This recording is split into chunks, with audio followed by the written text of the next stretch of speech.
Turn to General Michael Hayden. He served Presidents Clinton, Bush, and Obama in top intelligence posts as Director of the National Security Agency and CIA and Deputy Director of National Intelligence. General Hayden, welcome back to the program. Good morning. Steve Bannon, Senior Advisor to President Donald Trump, a former news executive. No high-level military experience, no high-level national security experience, has now been guaranteed a spot at top National Security Council meetings. How significant is that?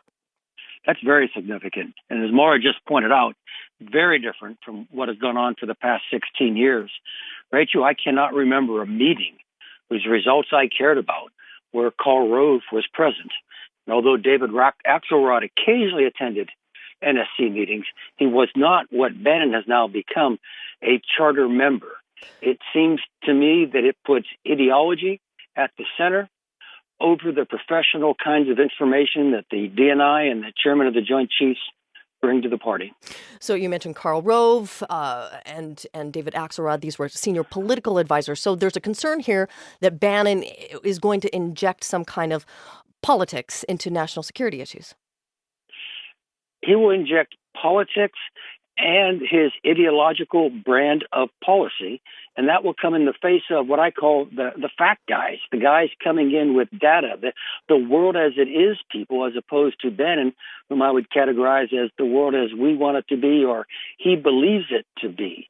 I was always worried because the president has actually made some very powerful choices for heads of departments and agencies. I was quite pleased with the pool of talent that he had. I was always concerned, though, how will the administration make decisions? How much of the center of gravity will be in the White House or out there in the departments and agencies? The executive order on the National Security Council, and frankly, Rachel, the executive order on refugees this past weekend seems to suggest that the real power center is going to be in that 18 acres in downtown Washington and not out there with those talented people in the departments and agencies. So as you mentioned, this is a diminishment of the chairman of Joint Chiefs of Staff, the top U.S. military advisor, and the director of national intelligence. They will be invited on a case-by-case basis, which is rather exceptional. Does it mean an overall diminishment for them in general?